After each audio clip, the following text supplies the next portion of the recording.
Good morning दोस्तों, स्वागत है आपका आज के मुख्य समाचारों में। जी हां दोस्तों, आपको यहां पर देखने को मिलेंगी सुबह से लेकर शाम तक की तमाम बड़ी खबरें, मुख्य समाचार, ब्रेकिंग न्यूज अपडेट्स के रूप में। तो दोस्तों, आप सभी लोगों से रिक्वेस्ट है इस वीडियो को ज्यादा से ज्यादा लाइक और शेयर करें। तो चलिए दोस्तों, जान लेते हैं आज की पहली बड़ी खबर। राहुल गांधी ने ईडी अफसर से पूछा, यहां केवल कांग्रेस नेताओं से पूछताछ होती है या फिर किसी और को भी बुलाते हो? जी हां दोस्तों, नेशनल हेराल्ड केस में ईडी के सामने पेश हुए कांग्रेस नेता राहुल गांधी से जांच अधिकारियों ने करीब 3 घंटे तक पूछताछ की। इस दौरान राहुल गांधी से लगभग 50 सवाल पूछे गए। राहुल गांधी के जवाब में से बन रहे सवालों के चलते ये पूछताछ लंबी खिंचती चली गई। इससे पहले करीब 11:15 बजे ईडी ऑफिस पहुंचते ही वहां मौजूद सुरक्षा कर्मियों ने उनसे मोबाइल फोन वगैरह के बारे में पूछा तो राहुल गांधी ने उनसे कहा कि आप चेक करिए, यह आपकी ड्यूटी है। हालांकि राहुल गांधी ने मोबाइल फोन अपने पास नहीं रखा था, उनके हाथ में ईडी के समन की कॉपी ही थी। इसके बाद राहुल गांधी सुरक्षा कर्मियों के साथ असिस्टेंट डायरेक्टर रैंक के जांच अधिकारी के पास ले जाए गए। रास्ते में राहुल गांधी ने साथ चल रहे सुरक्षा कर्मियों से उनका नाम पूछा, साथ ही यह भी पूछा कि आप कितने दिनों से यहां कार्यरत हैं। क्या जांच के लिए आने वाले हर शख्स को इसी तरह जांच अधिकारी के पास ले जाया जाता है? हालांकि सुरक्षा और ईडी कर्मचारियों ने इसका जवाब मुस्कुरा कर ही दिया, उन्होंने कोई जवाब नहीं दिया। राहुल गांधी जब जांच अधिकारी के कमरे में पहुंचे तब वो अधिकारी मौजूद नहीं थे। पूछने पर साथ के कर्मचारियों ने कहा कि आप बैठिए, साहब आ रहे हैं। सूत्रों के मुताबिक राहुल अधिकारी के आने तक खड़े ही रहे। अधिकारी जब पहुंचे तो उन्होंने राहुल गांधी से बैठने को कहा। मास्क लगाए राहुल गांधी ने कहा कि थैंक्स, मुझसे जो पूछना है पूछ लीजिए, मैं तैयार हूं। राहुल गांधी को पानी दिया गया, उनसे चाय और कॉफी के बारे में पूछा गया। उन्होंने हर चीज के लिए मना कर दिया, एक बार भी अपना मास्क नीचे नहीं किया। राहुल गांधी ने जांच अधिकारियों से उनका नाम और पद के बारे में भी पूछा। राहुल गांधी ने अधिकारी से कहा कि यहां कांग्रेस नेताओं से ही केवल पूछताछ होती है या किसी और को भी आप लोग बुलाते हैं? हालांकि अधिकारियों ने इस पर कोई जवाब नहीं दिया। दोस्तों, ईडी दफ्तर में राहुल गांधी को किसी भी तरह का वीआईपी ट्रीटमेंट नहीं दिया गया। ईडी अधिकारियों ने उनसे उसी तरह पूछताछ की जैसे वे किसी आम आरोपी से करते हैं। इसे ईडी की तरफ से एक मैसेज भी माना जा रहा है कि ईडी अधिकारी हर किसी के साथ ऐसा ही व्यवहार करते हैं। इसके बाद दोस्तों, अगली बड़ी खबर। योगी सरकार की बुलडोजर कार्यवाही के खिलाफ सुप्रीम कोर्ट पहुंचा जमीयत उलमाए हिंद। जी हां दोस्तों, उत्तर प्रदेश में योगी सरकार की तरफ से लगातार की जा रही बुलडोजर कार्यवाही को लेकर अब विरोध दिखने लगा है। कार्यवाही के खिलाफ अब मामला सुप्रीम कोर्ट तक पहुंच गया है। बुलडोजर कार्यवाही पर रोक लगाने की मांग संबंधी एक याचिका जमीयत उलमाए हिंद ने सुप्रीम कोर्ट में दाखिल की है। जमीयत उलमाए हिंद ने अपनी अर्जी में कहा है कि उचित प्रक्रिया का पालन किए बिना यूपी सरकार कोई भी कार्यवाही न करे। दोस्तों, आपकी जानकारी के लिए बता दें, शुक्रवार जुम्मे की नमाज के बाद यूपी के कई जिलों में हिंसा हुई। हिंसा के बाद उपद्रवियों पर बुलडोजर की कार्यवाही की जा रही है और उनके अवैध निर्माणों को ध्वस्त किया जा रहा है। खासकर कानपुर में हुई हिंसा के बाद आरोपियों के ठिकानों पर लगातार बुलडोजर कार्यवाही की जा रही है। प्रयागराज में भी जुम्मे की नमाज के बाद हुई हिंसा के बाद मास्टरमाइंड बताए जा रहे जावेद मोहम्मद उर्फ जावेद पंप के मकान पर प्रशासन ने बुलडोजर चला दिया था। वहीं जावेद के घर से अवैध हथियार व आपत्तिजनक पोस्टर भी बरामद किए गए। दोस्तों, बताया जा रहा है कि जिस मकान को गिराया गया उसकी कीमत करीब 5 करोड़ रुपए है। इसके बाद दोस्तों, अगली बड़ी खबर। राजस्थान में फिर भड़का आरक्षण आंदोलन। भरतपुर में इंटरनेट बंद, नेशनल हाईवे 21 2 दिनों से है जाम, हाथों में लाठियां लेकर बैठे हैं लोग।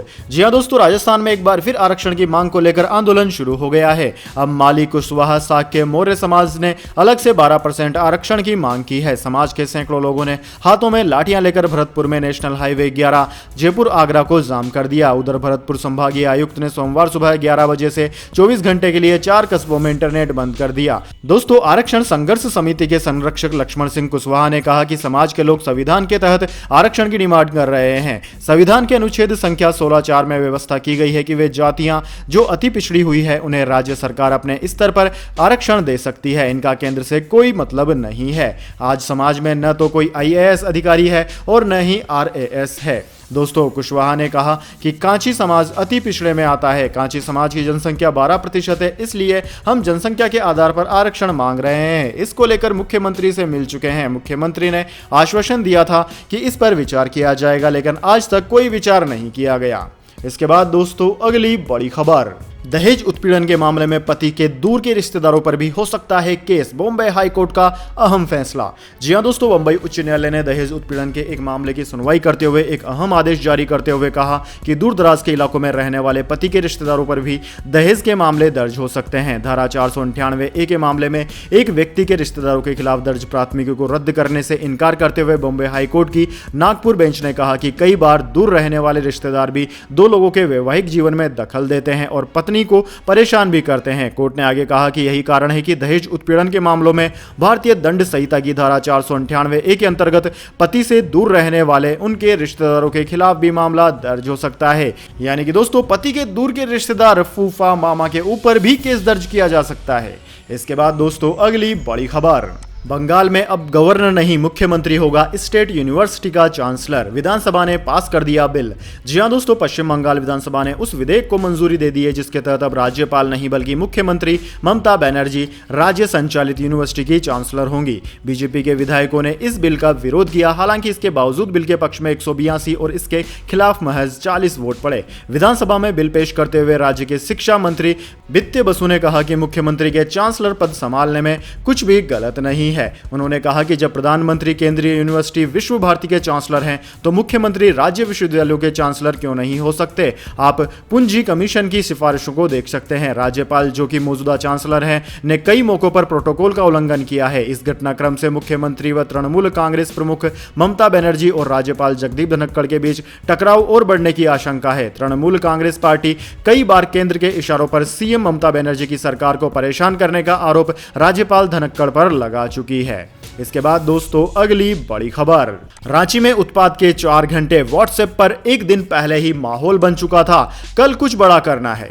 जी हां दोस्तों, रांची में शुक्रवार को जुम्मे की नमाज के बाद शुरू हुए उत्पात की स्क्रिप्ट एक दिन पहले लिख दी गई थी। सोशल मीडिया, व्हाट्सएप और मैसेजिंग एप्स पर रांची बंद का आह्वान किया गया था। अगले दिन दोपहर नमाज के बाद शुरू हुआ प्रदर्शन, पुलिस लाठीचार्ज के बाद हिंसक हो उठा। दोस्तों, आपकी जानकारी के लिए बता दें, 26 मई को पूर्व बीजेपी प्रवक्ता नुपुर शर्मा ने टीवी न्यूज पर कथित रूप से जो विवादित टिप्पणी की, उसकी आग देश के अलग अलग हिस्सों तक पहुंची, लेकिन सबसे ज्यादा तपिश झारखंड की राजधानी रांची में महसूस की गई। जुमे की नमाज अदा करके निकली भीड़ ने पहले नुपुर शर्मा का पुतला फूंका।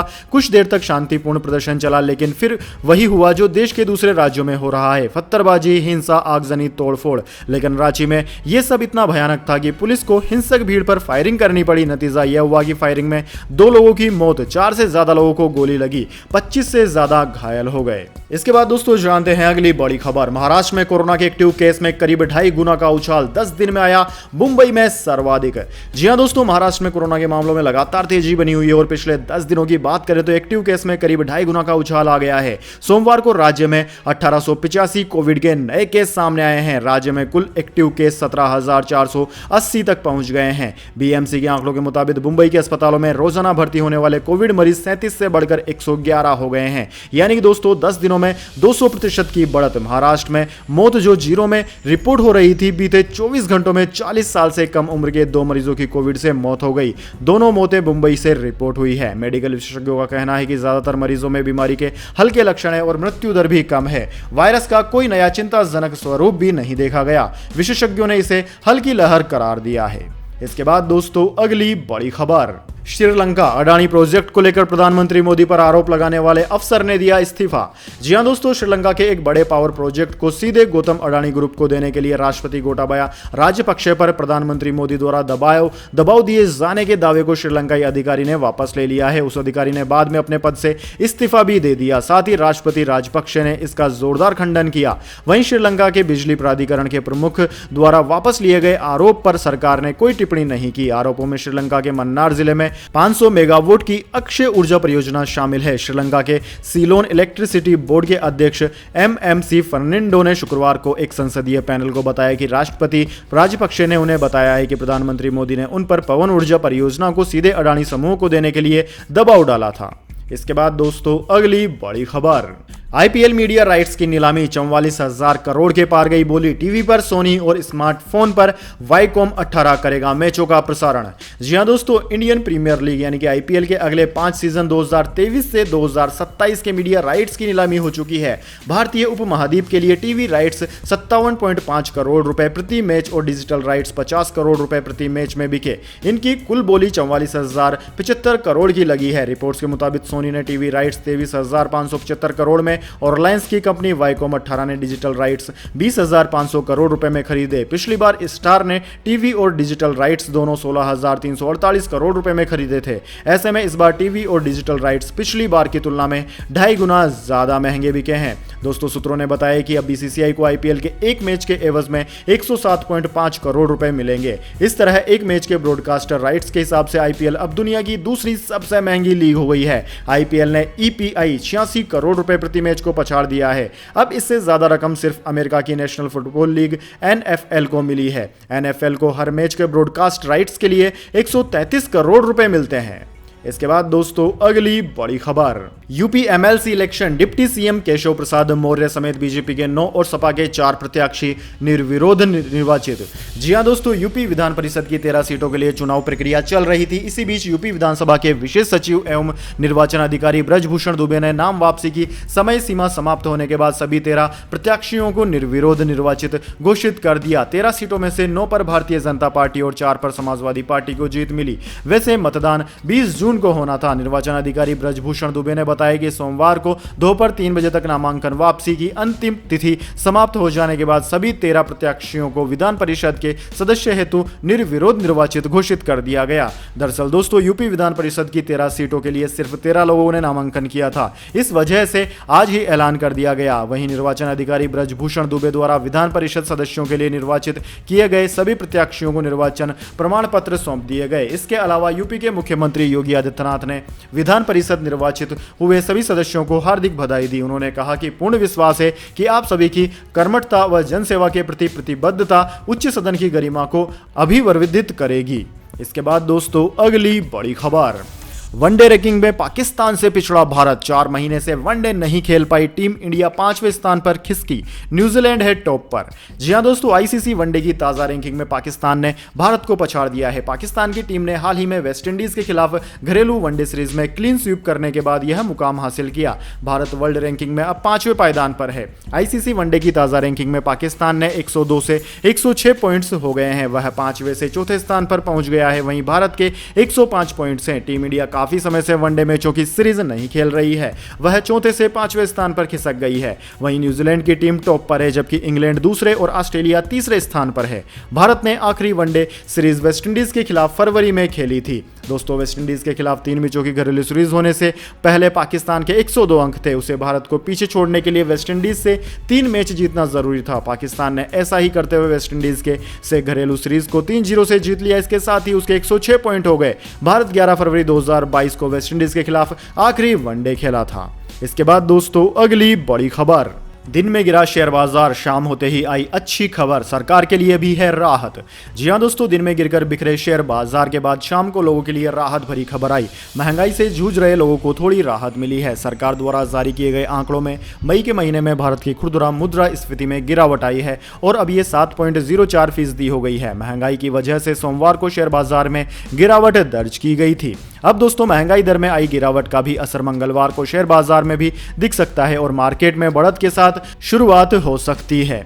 इसके बाद दोस्तों अगली बड़ी खबर, एलआईसी के शेयर में रिकॉर्ड गिरावट, निवेशकों के अब तक इतने लाख करोड़ रुपए हो गए स्वाहा। जी हां दोस्तों, लाइफ इंश्योरेंस कॉर्पोरेशन का स्टॉक सोमवार को क्रैश होकर 675 रुपए प्रति शेयर से नीचे चला गया। इससे निवेशकों की उम्मीदों को बड़ा झटका लगा है। इंश्योरेंस दिग्गज एलआईसी के शेयर 673 रुपए के नए सर्वकालीन निचले स्तर पर लुढ़क गए हैं और शुक्रवार के रिकॉर्ड निचले स्तर 709 से 5% से अधिक की गिरावट के साथ 673 पर अंतिम कारोबार कर रहे थे। दोस्तों, सरकार ने शुक्रवार को कहा था कि वह LIC के शेयरों में अस्थायी गिरावट को लेकर चिंतित है और LIC का मैनेजमेंट इन पहलुओं पर गौर करेगा और शेयरधारकों के मूल्य को बढ़ाएगा। LIC के शेयर अपने 949 रुपए प्रति शेयर के इशू प्राइस से 29% नीचे चले गए हैं। दोस्तों, देश की सबसे बड़ी बीमा कंपनी और सबसे बड़े घरेलू वित्तीय निवेशक का बाजार पूंजीकरण सोमवार को गिरकर 4.3 लाख करोड़ पर आ गया। इसकी लिस्टिंग के एक महीने से भी कम समय में 1.7 लाख करोड़ रुपए स्वाहा हो गए हैं। 950 रुपए के इशू प्राइस पर कंपनी का एम कैप 6 लाख करोड़ रुपए से थोड़ा अधिक था। इसके बाद दोस्तों, अगली बड़ी खबर। निर्धारित समय से पहले गुजरात पहुंचा मानसून, अगले 5 दिनों में इन स्थानों पर हो सकती है बारिश।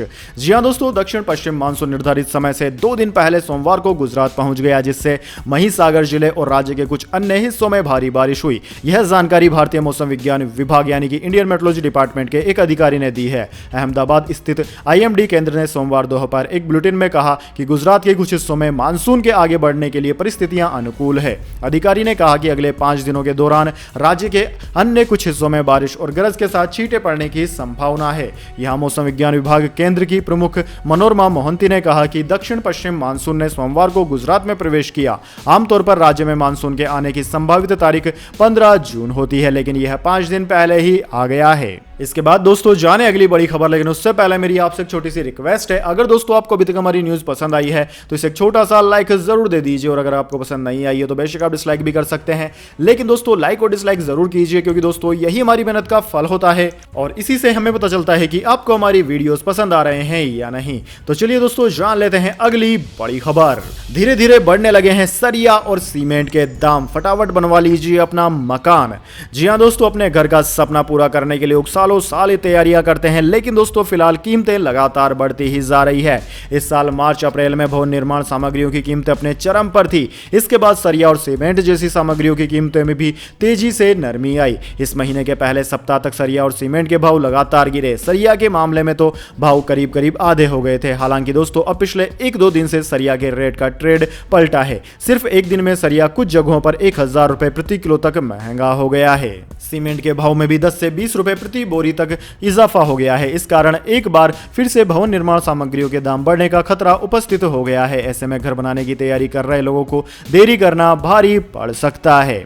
इसके बाद दोस्तों अगली बड़ी खबर, कोविड अभी खत्म नहीं हुआ है, स्कूली बच्चों के लिए वैक्सीनेशन बढ़ाएं, राज्यों से बोले मनसुख मांडविया। जी हां दोस्तों, केंद्रीय स्वास्थ्य मंत्री मनसुख मांडविया ने सोमवार को राज्यों और केंद्र शासित प्रदेशों के स्वास्थ्य मंत्रियों के साथ बातचीत की और उनसे स्कूली बच्चों के लिए कोविड-19 टीकाकरण का दायरा बढ़ाने, बुजुर्गों के लिए एहतियात खुराक और जीनोम अनुक्रमण को मजबूत करने पर ध्यान केंद्रित करने का आग्रह किया। स्वास्थ्य मंत्रालय ने यह जानकारी दी। मांडविया ने समीक्षा बैठक में राज्यों को बताया कि कोविड-19 अभी खत्म नहीं हुआ है। कुछ राज्यों में कोरोना वायरस के बढ़ते मामलों के साथ सतर्क रहना और कोविड उपयुक्त व्यवहार करना बेहद जरूरी है। इसके बाद दोस्तों अगली बड़ी खबर, स्विगी जोमेटो जैसी फूड कंपनियों को सरकार ने दी वार्निंग, कंज्यूमर्स की शिकायतों को दूर करने के लिए बनाए बेहतर सिस्टम। जी हां दोस्तों, सरकार ने सोमवार को स्विगी जोमेटो जैसी ऑनलाइन फूड बिजनेस ऑपरेटर्स को ग्राहकों की बढ़ती शिकायतों को दूर करने के लिए अपने कंज्यूमर शिकायत निवारण सिस्टम को सुधारने के लिए कहा है।